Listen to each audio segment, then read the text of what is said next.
Не е случайно, че попадаш на това видео, приятелю, защото 25 март, утрешния ден, не е просто още един ден.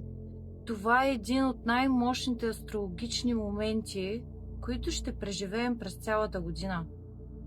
Говорим за директно активиране между Слънцето и Плутон. Не става въпрос само за чувство на сила, а за това как Вселената буквално ти дава ключовете към една съвсем различна версия на теб самия. Версия, която не иска разрешение, която знае какво иска и има дисциплината реално да го изгради. Ако напоследък чувстваш необичайна тежест, сякаш те карат да пораснеш или да поемеш повече отговорност, отколкото може би си свикнал, има много специфична причина за това. И ще ти обясня в това видео за какво става въпрос. Първо, нека да обясня защо днешния ден е толкова важен повратен момент. 25 март. Няма да бъде финно, не е нежно побутване. Това е космическо посвещение на съвсем различно ниво на лична сила. И ако си готов за това, това може да промени живота ти. Ще усетим тежестта на реалността. Нека започнем с това, което се случва първо. Утре, 25 март, Слънцето образува точен съвпад с Сатурн в Овен. И този аспект не винаги е удобен. Сатурн е планетата на реалността, структурата, дисциплината и последствията. Това е част от Вселената, която не ти позволява да се измъкнеш с преки пътища или половинчати усилия. Когато Сатурн се появи, го усещаме. Тежко е, сериозно е, а в Овен, знака на смелите действия и новите начала, Сатурн всъщност се счита, че е в падение, което основно означава, че е неудобно. Ограничително е, все едно се опитваш да спринтираш, докато носиш жилетка с тежести, но тежестта не е там, за да те спре. Мисля, че е там, за да те изпита. Сатурн иска да знае дали си сериозен, дали си отдаден, дали си готов да извършиш тежката, не бляскава работа, необходима за нещо, което наистина ще трае. Аспектът вече влияе, така че може да си се събудил с това силно чувство на отговорност. Може би ще усетиш тежестта на всичко, което трябва да свършиш. Може би изведнъж ще видиш всички начини, по които настоящият ти път не е устойчив. И ако това се случва, знай, че това не е лош знак. Това е Сатурн, който си върши работата. Тази връзка е като Вселената, която ти задава директен въпрос. Готов ли си да поемеш лидерска роля? Готов ли си да се оттърсиш от илюзиите, да спреш да чакаш перфектния момент и да поемеш пълен, безкомпромисен контрол над пътя си? Защото хората, които кажат да на този въпрос, те са тези, които ще получат достъп до следващото ниво. И ето частта, която прави това толкова мощно. Не става въпрос само за това да се чувстваш дисциплиниран за един ден и след това да се върнеш към нормалното. Това е настройката и основата, която се полага. Защото това, което се случва по-късно, е моментът, в който всичко се променя. Моментът на овластяване, Слънце секстил с Плутон. Вечерта на 25 март Слънцето ще образува точен секстил с Плутон във Водолей. И честно казано, това е моментът, който чаках доста дълго време. Ето къде се случва магията.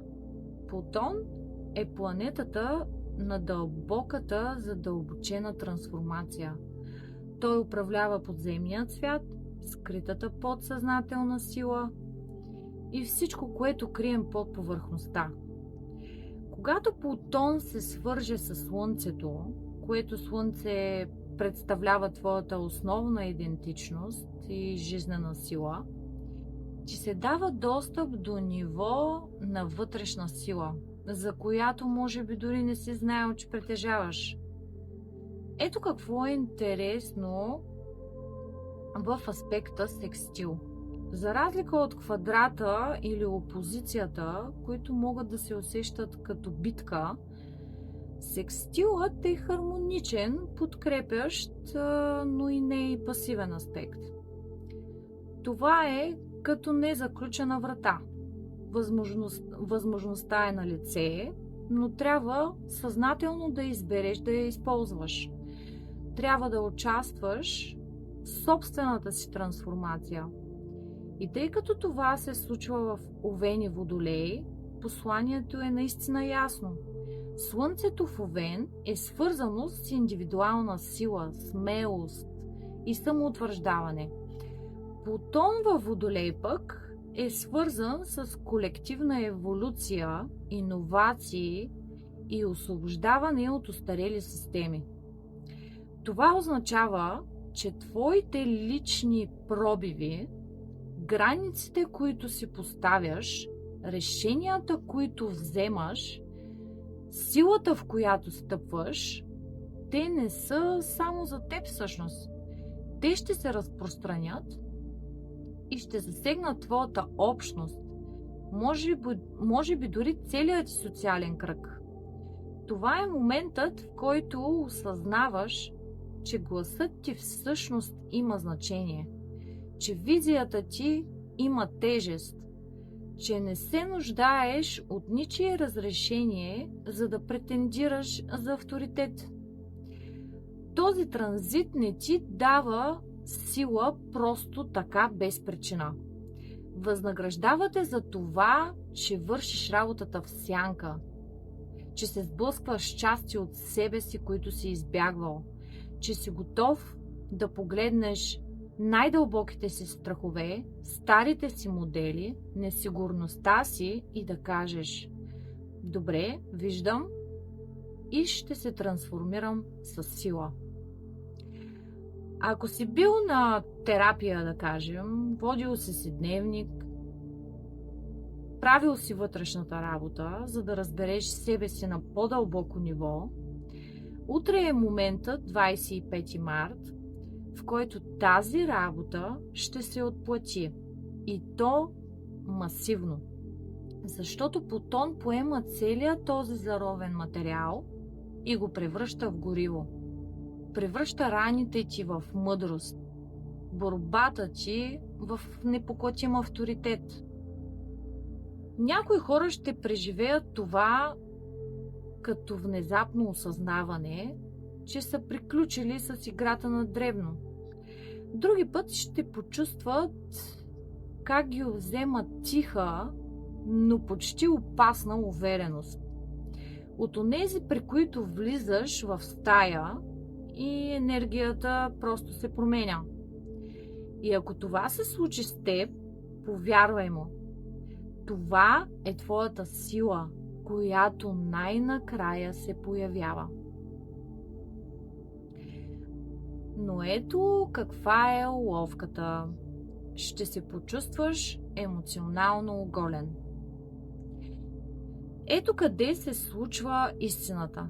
Защото малко след като Слънцето и Плутон се усъвършенстват в секстил, Луната достига първата си четвърт фаза в Рак. И това ще създаде известно напрежение. Първата четвърт на Луната винаги е кризисна точка. това е моментът, в който намеренията, които си поставяш по време на новолуние, срещат първото си голямо препятствие в реалния свят. И тъй като тази луна е в Рак, знакът на емоционалната сигурност, дома, семейството и уязвимостта, тя ще образува суров квадрат с цялата онази мощна енергия на Овен. От една страна, Вселената ти казва да се изправиш, да поемеш контрол, да бъдеш смел, дисциплиниран, да упражняваш силата си, а от друга страна, емоционалното ти ядро те дърпа обратно към безопасността, към познатото, към хората и местата, които се чувстват комфортно, дори ако те всъщност не ти помагат да растеш. Аз самата усещам това напрежение.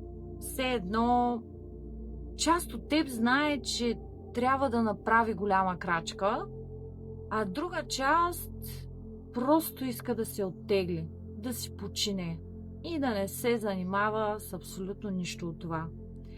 Но ето какво е нужно. Не мисля, че това напрежение е там, за да те спре.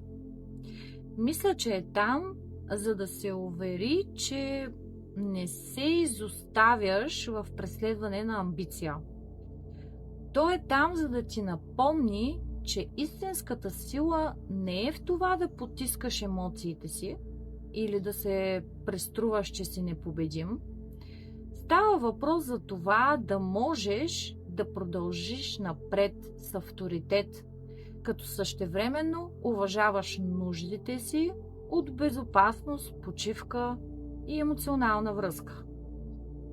Така че, ако се чувстваш уязвим, може би оплашен, ако чувстваш, че това е твърде много, ако плачеш дори без причина, това не означава, че си слаб.